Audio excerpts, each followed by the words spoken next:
Hi, I'm Sherrie York, and I am delighted to share a little bit about my line-a-cut shower with a friend. When I mention I make linoleum block prints, I find a lot of people are immediately reminded of junior high art class. Yes, I used the same material, tools, and process that created your 7th grade holiday card. Carving tools, a brayer, ink, and a spoon to rub the print onto paper.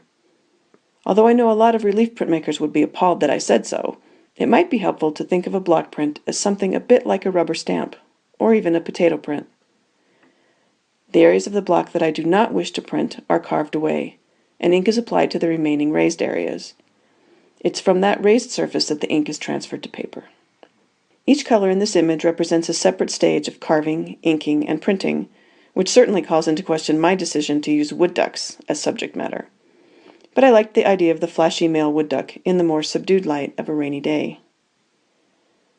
If you look closely, you'll notice that the streaks of raindrops are the color of the paper, which means that these thin lines were carved out of the block at the very first stage.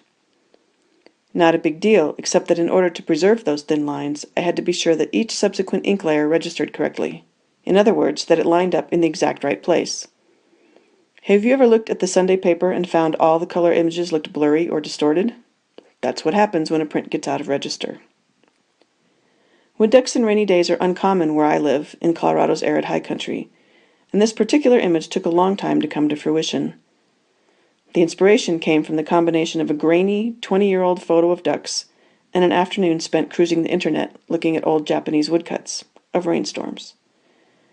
As I put those two ideas together, I imagined these birds sharing a moment of companionable quiet, waiting to see if the storm will intensify and send them for cover, or stay light enough to be just a friendly shower.